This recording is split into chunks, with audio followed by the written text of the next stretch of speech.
Hey everybody, Alex Kozora, SteelersDepot.com, doing our weekly Talk to the Tape segment. And I know it was the bye week, so there's not any new information, new games to go over.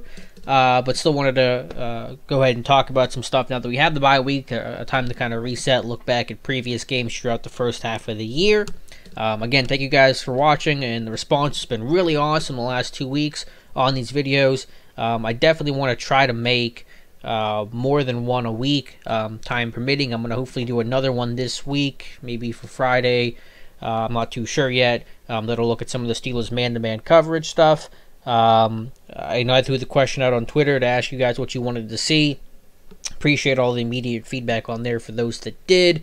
I considered one of the suggestions about looking at Mike Hill, and especially his run defense, but I figured I already did a short article for Steelers Depot on that, so I decided against it. Some of the other stuff I thought was interesting topics, but I didn't have the time. I'm kind of doing this, as quick as I can right now to go through some of the other topics, but I definitely filed some of them away. Some of the red zone stuff, some of the bend stuff, some of the lack of being able to run the ball against 4-3 fronts, which I think is a really key and important point to make. All stuff that I'll kind of keep in mind to do maybe for a second video in a week after doing the primary one. So what did I decide on, and what are we going to talk about today? One of my favorite topics, an underrated topic, special teams. And when we talk about special teams, we talk about the performance and how good a unit is. I think generally speaking, most people, and this is true of all fans, not just Steelers Nation, we'll look at basically kick return and punt return stats, and if they allow a big return the other way, then that kind of sticks in people's minds, and that's how a position in a unit kind of gets evaluated. But there's so much more that goes into it, so much more obviously than what I even know, and it's such a complex and nuanced thing because you have so many different phases, you have so many different pieces, guys that play offense, guys that play defense, a couple of starters, a lot of backups, veterans, new guys, the whole gamut. And so I think it's hard to evaluate that position just on numbers alone. You really, especially have to get into the tape to kind of see how things are going. And while certainly the special teams has had problems this year, the return game in both facets, punt and kick return games, have been underwhelming to say the least. If we could get into all those reasons of why it is, I'm not going to really do that right now because I could probably talk for an hour about that, and no one probably wants me to talk about that for an hour. But I think one of the things that Danny Smith is doing well this year is the punt coverage and the punt rush, and how close they've been to getting a couple extra blocks this year. They already have one, which you see on your screen right now. We're going to look at it right this second. Just to revisit this one, the block against Cleveland way back early in week 1. But they've been really close a couple other times this year. A lot closer, I think, this year than they have been in the past. So I'll roll through because I know I haven't been. I've been talking for a couple minutes. You're just going to get Fort stacked like this, and him and Matakevich are going to trade A-gaps, and the protection for the Browns just gets confused, and if one guy breaks down, you get a free rusher. So we'll play this thing through. You get Fort coming over. You get at the last second into this A-gap. You get the long snapper and the personal protector on the same guy. Fort ends up leaving Matakevich free, and he's in free for the block. Chickler recovers, and the Steelers get their first points of the season. That's just a nice wrinkle. I think that's what Danny Smith has done really well all year, is being able to run some of those stunts and create a lot of confusion for the punt coverage unit for that line that they have, where again all it takes is just one guy to screw it up, and you get free. And again, this is not an all-out rush. I mean, it has that appearance of it, which is good, but you end up rushing six guys, I think. So it's a safe rush. It's almost like this is Danny Smith's version of a fire zone, where it's a safe rush because, even if you don't get home and it gets picked up or whatever happens, you still have a couple of guys coming back to block, so you have a chance for the return as well, but you're also mixing in the kind of look to create the opportunity for the block. So, you probably remember this play well because it obviously ended in such a positive result, but it's really well schemed and well executed by Fort and Matakevich, and, obviously Matakevich finishes the play. We'll look at it briefly one last time. Right here, hands. I want to go back and look at that because I thought the technique that Matakevich used there was really important, because you got to be able to finish this play when you get that opportunity, because you don't always obviously get that chance to be the free rusher. But Matakevich right there, hands together, thumbs together, to kind of create that space. You don't want your hands far apart so the ball goes in between them. You want to give yourself as much surface area as possible to deflect that football, and he does a great job of it. Find the football. I love Rosie Nix here too, just turning into the bodyguard and making sure no one's going to pick it up unless it's a Pittsburgh Steeler, and finishing that rep and then go celebrate.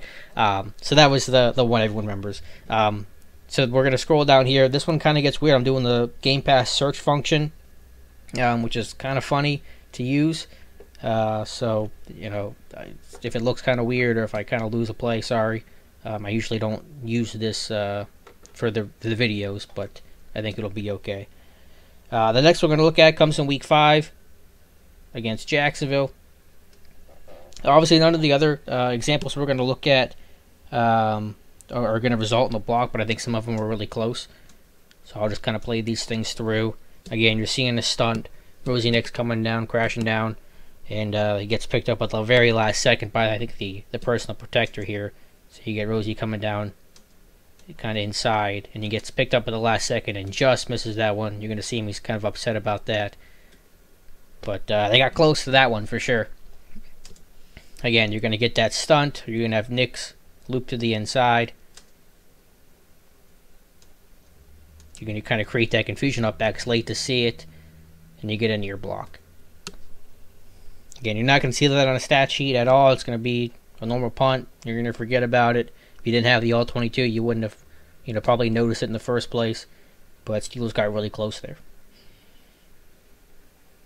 One more time, we'll look at it. Get on to the next play.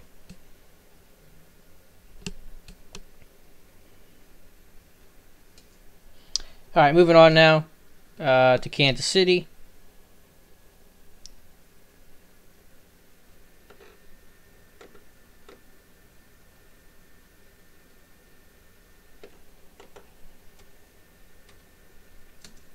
Again, a heavy rush look. Steelers end up bringing a lot of pressure this time. This one probably isn't as close as the other ones. Actually, in fact, I know that it isn't as close, but I still like the idea. And if they would have been hit a little bit quicker with Robert Golden here, looping over again, you get that free rusher. Now, it didn't hit in time, but I like the idea, and it's going to really make it a headache for special teams coaches and for the line here to have to account for everybody. So you get that heavy rush. The personal protector slides to his right. You get Watson, who kind of acts as the contained man here, drawing the eyes. Golden comes inside. See, this guy here is like to react to Golden stunting. It's not no different than a stunt you saw in the Bengals game where Steelers got a couple of sacks in the second half against Cincinnati, sacked Dalton 4 times. It's the same exact thing. You're going to have the contained guy here. You're going to have your looper or your crasher to the inside. Pretend this is a left guard. He thinks he's got to slide to the left. He's late picking up Golden coming to the inside, and Golden ends up being free. So you get a free rusher on that again.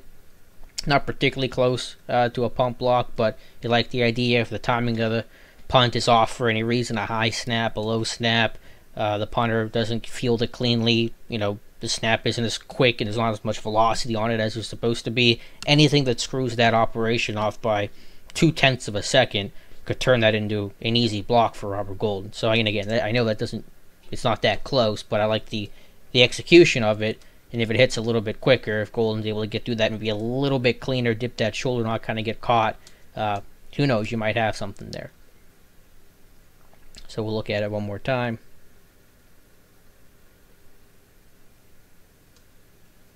And I like being able to do it on this side because it's the side that the punter's punting leg is on.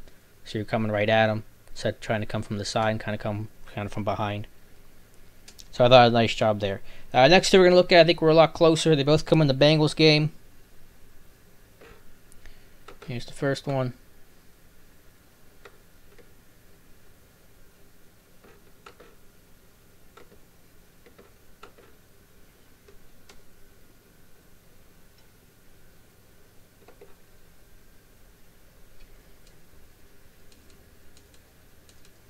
This is kind of more of a traditional rush, so this is even more of a Danny Smith thing. But I really think that Rosie Nix is going to get a block punt this year because he's been so close. There's a couple other examples I could have shown of him being kind of close, but just running through the left wing, being able to push him off, extend out, nearly gets that one.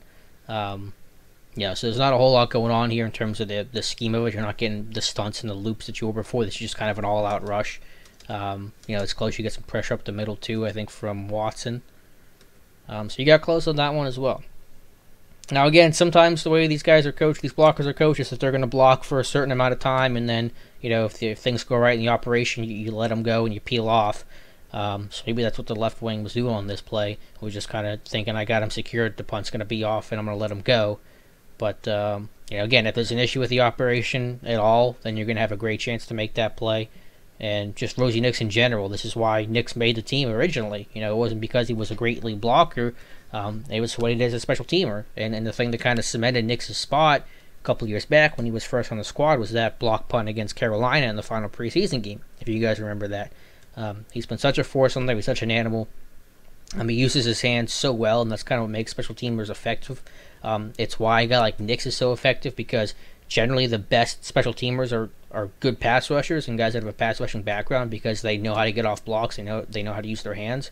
And so Nix, who played defensive line at Kent State and was a really good player in the MAC, has that experience. So if you see him playing so clean, it's because he uses his hands so well. He knows how to strike, he knows to get off blocks. He's really going to be stuck on a block. And then of course he just has that violent and vicious attitude, and the guy that's going to work harder and play more physical and just be a crazy guy.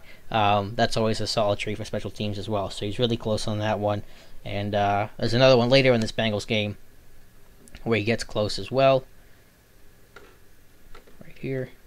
Last one we're going to look at. Yeah, I like talking special teams because not many people do, unless something goes terribly wrong. But I like looking at it because it's such an important phase of the game. And obviously when we're talking about something like a block punt, it's the difference between a win and a loss. Look at the Browns game week 1 this year. Obviously, that was a game where the offense stalled, so that was a great way to get 7 points off the block punt, get yourself an early lead. You look at something like the Ravens game last year, where the Steelers had a punt blocked against them and a loss in that one. That certainly was kind of, I think that was like kind of the final nail in the coffin that said this game's over. And they're just momentum swingers if you're on the positive, and momentum killers if you're on the negative end of things. So last one to look at. Again, I think it's a really important topic to look at. Again, nothing too crazy from a scheme standpoint, but just Rosie Nix being a beast. Right here, again, taking on that left wing, swimming over. Again, nearly getting that one. I really feel confident. It's hard to be confident about something like this because they're pretty rare, and it's hard to talk about any one player getting a block punt. But Nix has been close 3 or 4 times this year. You've seen the examples here. Again, it's probably another 1 or 2 I could show you guys. But, Nix is one heck of a special teams player. I think they've gotten really close. They've already obviously gotten 1 block punt this year. I'm pretty confident that they're going to get another at some point in the second half of the year, and hopefully it comes in a big situation, in a big game. Early, late. I'll take it whenever it happens. But I think combination of what Danny Smith has done from a scheme standpoint of, again, running his kind of fire zones and running his own stunts and stuff to screw with the protection have been really effective.